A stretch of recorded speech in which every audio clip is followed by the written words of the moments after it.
Quand on pense à des mecs bien rageux et chauves, la trinité qui vivent normalement tous en tête, c'est Thanos, Philippe Etchebest et bien évidemment Lex Luthor. Ce gars avec sa richesse, il aurait largement pu devenir le Batman de Metropolis. Mais non, il préfère faire sa chasse à l'émigré alien qui est Superman. Alors, pourquoi cette haine? Est-ce que Lex est juste un gros raciste? C'est ce qu'on va voir aujourd'hui. Allez, c'est parti! Mais d'abord, laissez-moi vous présenter un bijou technologie digne des Kryptoniens, la tablette gaming Red Magic Astra qui sponsorise la vidéo. Et comme d'habitude avec Red Magic, on est sur un produit qualité et on dirait qu'il a des super pouvoirs. Son premier pouvoir, sa surpuissance en action. Lancez Genshin Impact ou PUBG mobile et ressentez la rapidité de la tablette. Avec son processeur Snapdragon 8 Elite, sa puce Red Core R3 Pro, sa mémoire ultra rapide LPDDR5T et son stockage réactif UF7 4,1 Pro, les chargements se font en un éclair et permettent un multitâche fluide. Genre on peut passer du menu à la partie en un clin d'œil et on peut basculer vers un chat ou une appli en arrière-plan sans ralentissement, comme si l'appareil anticipait vos actions façon Spider-Sense. Son deuxième pouvoir, la vision immersive pour repérer l'adversaire et profiter des paysages comme jamais. L'écran OLED 9,6 en 2,4K à 165 Hz et 1610 sublime, couleur et contraste, idéal pour distinguer un ennemi camouflé ou admirer les décors de jeux gourmands comme Genshin Impact. En plus, vous pouvez activer le framerate boost pour monter jusqu'à 120 FPS même sur Genshin, de quoi renforcer la réactivité sans chute de FPS relou. En troisième pouvoir, on a le refroidissement qui tient la cadence. En marathon de jeu, la tablette reste stable grâce au système IceX à 13 couches de liquide métal 2.0 et double chambre à vapeur pour disperser la chaleur efficacement. Enfin, son dernier pouvoir, c'est clairement l'ergonomie. Et grâce au raccourci personnalisable Magic Key, on lance le Game Space ou toute autre fonction d'une simple pression. Alors si vous aussi vous voulez cette tablette gaming fantastique pour écraser la concurrence, foncez sur le lien en description. La Red Magic Astra sera disponible à partir du 16 juillet à 14 h. Profitez d'une journée d'accès anticipée en achetant vos bons de participation entre le 10 et 15 juillet. Encore merci à Red Magic pour leur soutien régulier et sur ce, on retourne sur notre sujet sur Lex Luthor. Depuis sa création en 1940, on peut dire que Luthor a toujours été LA némésis de Superman. Un ennemi bien plus récurrent et dévoué à le détruire que d'autres gros calibres pourtant iconiques comme Brainiac ou Zod. Alors que lui, c'est un simple humain. Mais du coup, qu'est-ce qui l'a rendu comme ça? Eh bien, les origines de sa première itération n'ont jamais été claires là-dessus. Et oui, c'est les années 40, donc on fait simple, pas le temps pour les passés tragiques. Ici, Alexei Luthor, parce que oui, c'était son prénom à l'époque, on savait juste que c'était un scientifique de génie et un gros manipulateur. Son objectif? Manipuler 2 pays d'Europe pour les envoyer en guerre, afin d'en prendre secrètement le contrôle et d'étendre sa domination ensuite. Ouais, ça sent bon les années 40. D'ailleurs, j'y pense, mais là, c'est bien Luthor malgré ses cheveux. Oui, parce que, pour l'anecdote, de base, il était censé en avoir. Le fait qu'il soit chauve, c'était juste une erreur du nouvel artiste qui est arrivé sur le comics l'année d'après. Genre, il a confondu avec un homme de main qui lui était bien chauve. Ah là là, les problèmes de communication. Enfin bref. Ce Luthor là au final, s'il est méchant en vrai on sait pas trop pourquoi. Disons que c'est juste un mégalomane qui aime avoir toujours plus de thunes et de pouvoir pour le plaisir d'en avoir toujours plus. En bref, un méchant de comics classique de l'âge d'or. Mais heureusement, l'âge d'argent et l'âge de bronze des comics sont venus approfondir tout ça avec Alexei Lex Luthor de la Terre 1. Ici on apprend que Lex est né dans une famille de classe moyenne avec un père souvent absent, faisant un peu de lui l'homme de la maison. Et déjà tout gamin, Lex est un véritable génie, capable de carrément créer sa propre forme de vie protoplasmique synthétique à genre 15 ans. MDR, moi à cet âge là, mes meilleures créations c'était des avions papier. Mais bon, lui non plus n'a pas tout réussi, vu que l'expérience a dérapé et le pauvre Lex a fini chauve. Mais c'est pas grave, il va quand même essayer d'être un héros à la hauteur de son génie en créant plein d'inventions philanthropes pour aider Smallville. Genre il risque de faire trop froid l'hiver pour récolter de bonnes récoltes, hop, il crée une tour solaire pour garder la ville au chaud. Il veut aider à augmenter les récoltes, et voilà qu'il crée des graines magiques qui deviennent des arbres en une nuit. Sauf que, à chaque fois, ça foire involontairement. La tour crée des incendies partout, et les arbres, bah ils s'arrêtent jamais de pousser, bousillant ferme et maison. Résultat, tout le monde le déteste, alors que de base, il voulait faire le bien. Mais genre, pour de vrai. Hein. Mais là, c'était trop, et ça l'a poussé à tourner son génie vers le crime, à tel point que même sa famille l'a rejeté, et a changé de nom pour Torul, faisant croire à la petite Lena que son frère était mort. Non, en vrai, c'est horrible. Et c'est comme ça qu'après des années de crime et d'aller-retour en prison, il est devenu l'un des plus grands super-vilains de DC, faisant parfois même alliance avec le Joker. Bon, au moins là, il essaie de faire le bien. Alors que le Alexander Luthor de la Nouvelle Terre post-Crisis, lui, il était pourri jusqu'à la moelle, mais genre dès le début. Ok, gamin c'était déjà un génie là aussi, mais c'était un vrai petit con qui faisait qu'embêter les filles, et qui faisait tellement la loi à l'école que même ses profs le craignaient. Alors ok, il avait un foyer dysfonctionnel et violent, mais lui il était encore plus. Genre, il se servit de son génie en affaires pour contacter en secret une assurance vie au nom de ses parents, avant d'engager de banals criminels pour saboter leurs freins et les tuer. Ce qui lui a permis d'avoir de quoi acheter LexCorp et de commencer ses premiers trafics. Toujours sous des faux noms, évidemment. Et c'est comme ça qu'il est devenu un riche industrialiste dégarni, avant rapidement de devenir l'ennemi juré chauve de Superman. Et enfin, sur Terre Prime, on rechange presque tout. Ici, le daron Luthor, c'est un super génie, en plus d'être un allié du manipulateur immortel Vandal Savage. Il était tellement intelligent qu'il avait compris l'existence des Atlantes, du spectre émotionnel et des aliens. C'est d'ailleurs lui qui a ramené John Joe sur Terre, avec qui son Fixless s'est lié d'amitié, au point de l'aider à échapper aux expérimentations de son père. Ah bah, comme quoi ce Lex, au moins c'était pas un pourri dès l'enfance. Enfin bref, Savage du coup, il était pas content du boulot du papa Luthor, a effacé toute trace, même mémorial de son travail, et le type est devenu un alcoolique. En grandissant, Lex est lui aussi devenu un génie, mais il était obsédé par la kryptonite qu'il avait découvert à Smallville. Et en vrai, au départ, il a essayé d'être un héros avec ses intentions pour protéger Metropolis de super vilains. Mais au final, il s'est associé avec eux pour faire des nouvelles recherches sur l'élément vert qui l'obsédait, au point de carrément les trahir ensuite, ainsi que sa mère pour obtenir son entreprise LexCorp. Et c'est là qu'il a glissé dans le costume du businessman égomaniaque et mégalomane, avant de devenir un super vilain. Des origines à son côté super vilain, il en a eu plein en fonction des médias. Mais perso, ma préférée, c'est celle de Smallville. Genre, je sais pas, je trouvais ça cool qu'on mette plus l'accent sur la famille Luthor avec son père Lionel, qui était un vrai connard avec Lex dès son enfance. Oui,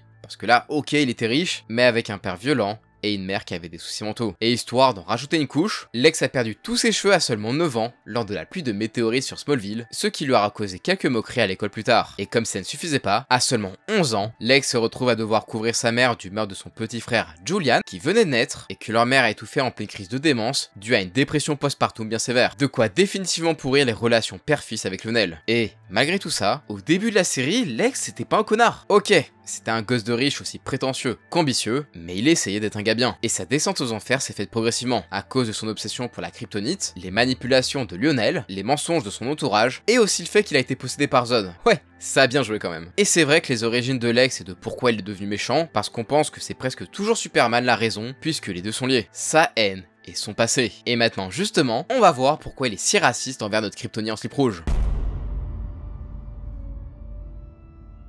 C'est vrai que pour détester le même book depuis 85 piges, faut quand même avoir un sacré problème d'obsession. Alors que Superman, bah c'est un bon gars quoi. Alors pourquoi il le déteste? Bah de base, le premier Luthor de l'âge d'or ne le détestait pas vraiment. Enfin, pas comme aujourd'hui où vraiment il a une haine viscérale contre lui. Là à l'époque c'était plus en mode ouais il est chiant ce gars, bousez toujours tous mes plans, mais rien de plus. Après tout c'est les années 40. Des mecs haineux, il y en avait bien assez dans la vraie vie pour pas en rajouter une couche en comics. Là où il a vraiment vrillé ce Luthor, c'est dans les années 80, après l'introduction du Lex de l'âge d'argent et des terres parallèles. Dans ce comics qui marque leur première rencontre et où on les différencie car celui de l'âge d'or a des cheveux, on voit que là il en a ras le cul de perdre contre Superman et maintenant il n'hésite pas à attaquer ses amis à grands coups de missiles direction le Daily Star. Et même lorsque les Luthors échangent de terre, il ne va pas hésiter une seconde à pointer son arme sur Lois tellement il est devenu un assoiffé de sang. À un point où, depuis la Terre 3, peuplée des versions méchantes de nos héros, il met au point un plan pour exploser les Terres 1 et 2, pour annihiler tous ses ennemis, ainsi que les deux Superman, et régner en maître du mal sur la Terre 3, peuplée de gens aussi heureux que lui. Ah vraiment, ce Luthor il a vrillé, et était plus qu'obsédé par le fait de tuer Superman, ou le faire souffrir, juste parce qu'il a toujours déjoué ses plans. Alors que celui de l'âge d'argent, comme on le voit dans ce crossover, il est pas aussi taré. Il tient à sa planète et aux personnes qui vivent. Son seul problème, c'est Superman. Et lui, s'il le déteste, c'est plus pour une raison bien plus profonde. Vous vous rappelez que ce Luthor, de base, il voulait faire le bien? Eh bien, son inspiration n'était nulle autre que Superboy, le jeune héros qui allait devenir Superman. Et devinez qui devait stopper tous ses plans à chaque fois que les inventions de Luthor pour aider des gens déconnaient? Superboy, bien sûr. Donc forcément, Luthor est passé de fanboy à gros haineux de Superboy et a ainsi tenté toute sa vie, ou presque, de l'arrêter. Pourtant, c'était pas un gros haineux des aliens pour autant, puisqu'il a carrément sauvé une planète entière qui a été nommée Lexor en son nom, et où il a eu une femme et un enfant. Enfin, jusqu'à ce qu'un combat contre son ennemi de toujours ne dégénère, détruisant Lexor et tuant sa nouvelle famille. De quoi encore plus alimenter sa haine du kryptonien en slip rouge. Alors que du côté du Lex Luthor de l'ère moderne, lui on le sait, c'était déjà un mec pourri jusqu'à la moelle. Alors forcément qu'il allait détester le nouveau chouchou de Metropolis, qui avait pris sa place dans le cœur des gens. Et vraiment, lui, c'est un vrai raciste de fou, le traitant de véritable menace alien. En vrai, c'est surtout parce que c'était un gros rageux qui ne supportait pas que lui, malgré tous les efforts et sacrifices qu'il avait fait pour passer de gamin pauvre à ce qu'il était aujourd'hui, reste dans l'ombre d'un mec puissant, uniquement par coup de bol de son ADN alien. Dites-vous qu'il était tellement sûr de lui et raciste de Superman qu'il pouvait même pas accepter que sa véritable identité soit Clark Kent, un simple fils de fermier galérien devenu journaliste par la force de son travail. Non, pour lui c'était fake et il lui a fallu des années pour l'accepter. Et vraiment, il a tout fait pour à la fois se débarrasser de Superman et passer pour un héros en mode guerre de popularité, à tel point qu'il est carrément devenu président. Non vraiment, c'est pas rien. Et en tant que tel, il a bien aidé face à l'invasion d'Imperiex, un destructeur d'univers. Enfin bon, il a quand même eu l'info avant et aurait pu aider les super-héros, mais il voulait évidemment toute la gloire. Et même si en de rares occasions, il a aidé l'homme d'acier, il faut pas oublier que c'est un grand malade, tellement obsédé par sa jalousie, qu'il a créé Bizarro, un clone raté de son ennemi juré, qu'il a failli détruire Metropolis, et que ce fou avait même créé ses propres Doomsday. En vrai, celui-là, c'est un peu un mélange entre les deux précédents Luthor. Quant au Lex Luthor qu'on a depuis le Flashpoint, pour le coup il est complètement différent. Ici, pas de véritable haine viscérale pour l'homme d'acier, juste de la jalousie envers cet alien capable de sauver Metropolis dès sa première apparition, là où lui avait souvent échoué. Et même si ce Lex a bien été un super vilain, bah il a quand même été souvent du côté du bien. C'est grâce à lui et de son Injustice League que le syndicat du crime de la Terre 3 est tombé, et d'ailleurs, on a pu voir qu'il tenait vraiment à son Bizarro. Grâce à ça, Lex est devenu un membre de la Justice League, avant de carrément devenir, lors de la Darkseid War, opposant le dieu sombre et l'Anti-Monitor, le nouveau dieu d'Apocalypse. Oui, rien que ça. Mais comme la Terre lui manquait un petit peu quand même, il a fini par revenir en tant que nouveau Superman. Non, vraiment, zéro van. C'était un vrai héros cette fois. Enfin,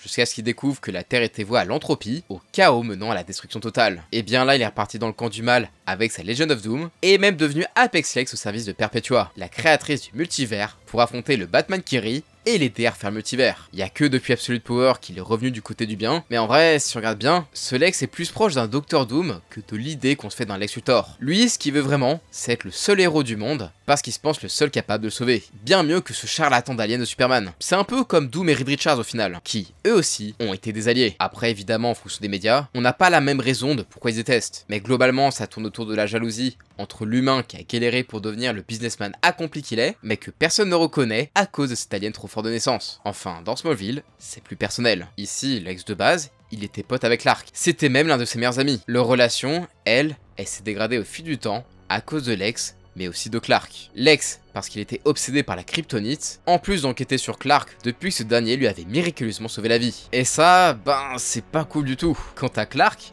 ben il lui a caché qui il était vraiment, alors qu'il a dit à Chloé, Petros, etc., etc. Et il ne s'est jamais confié à Lex, car il lui faisait pas entièrement confiance à cause de son père Lionel. Lionel, d'ailleurs, qui a bien jeté de lui sur le feu entre les deux, tellement il considérait bien plus Clark comme son fils, et ça a dû être dur pour Lex. De quoi faire de lui un gros rageux, qui va même aller jusqu'à se marier avec le premier amour de son ex-meilleur pote. Mais vraiment, le fait qu'il passe d'ami à ennemi, je trouvais ça tellement intéressant, et pour le moment, c'est une des meilleures interprétations du perso à mes yeux. Enfin bref, au final, dans la grande majorité des cas, si Lex Luthor déteste Superman, c'est non seulement car il est parfait, et qu'il en est jaloux, vu tout ce qu'il a fait pour accomplir sa carrière, mais aussi parce que, mine de rien, Superman représente une limite inatteignable pour l'humanité. Comme il est vraiment le super-héros par définition, les gens se raccrochent à lui tel un messie. Résultat, l'humanité devient faible et dépendante d'après Lex. C'est pour ça qu'il veut faire tomber ce dieu parmi les hommes, notamment dans BVS. Surtout qu'en plus, ça l'arrangeait bien pour sa théorie que ce soit un simple humain comme Batman qui mette fin à la carrière de l'homme d'acier. Mais d'ailleurs, Batman et les autres héros, il en pense quoi, Alex ?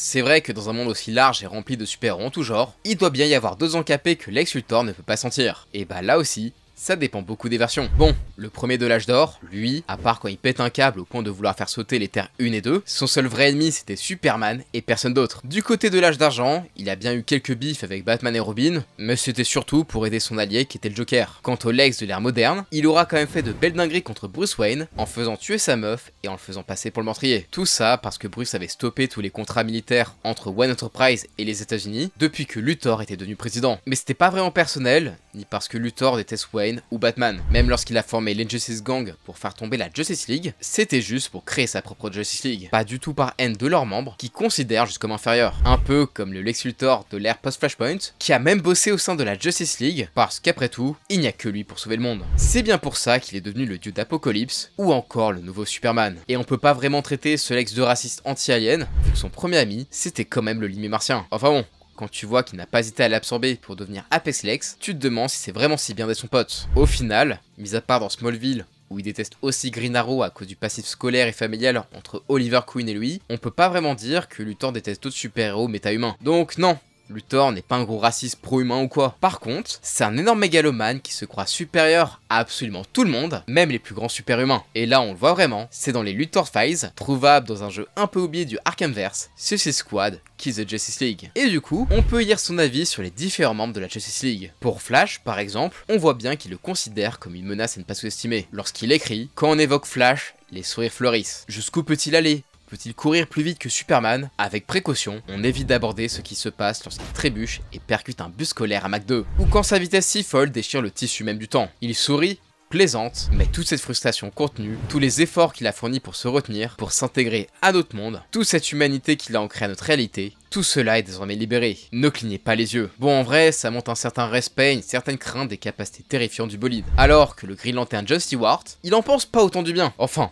surtout ses patrons, vu qu'il écrit, Green Lantern semble assez noble. Un homme courtois et bienveillant, animé d'un amour sincère pour son peuple et ceux qui protègent. Personnellement, je ne doute pas qu'il agisse avec respect pour son code. Et qu'en temps normal, il agirait avec les meilleures intentions. Le corps des lanternes n'a jamais servi d'autres intérêts que les siens. Au mieux, ils essaieront de ramener leur fils prodige à la maison avant que Brainiac ne parvienne à l'exploiter pleinement. Au pire, nous verrons ce que cela signifie quand la juridiction d'Oa échoue et que la loi martiale est imposée. Et que feront-ils lorsque la peste de Brainiac menacera le reste de la galaxie? À partir de quand leur semble-t-il plus simple de nous anéantir tous pour protéger les autres mondes? Les structures de la justice, qu'elles soient terrestres ou intergalactiques, servent toujours leurs propres intérêts en premier. Bon après, vu son background de criminel, normal qu'il n'ait aucune confiance en la justice des Green Lantern. Mais je trouve ça intéressant de voir le respect qu'il porte à John. Je me demande s'il pense pareil de Hal Jordan. Par contre, s'il y a bien une personne qui ne peut pas sentir autre que Superman, c'est bien Batman. Il écrit sur lui: feriez-vous confiance à un homme brisé par des traumatismes non traités et un privilège inimaginable, au point de consacrer sa fortune de plusieurs milliards à se transformer lui-même en arme contre les laissés pour compte, plutôt que de s'attaquer aux maux systémiques d'une ville qui possède presque entièrement? Eh bien, vous n'avez pas besoin de vous poser la question, le monde a décidé à votre place. Non seulement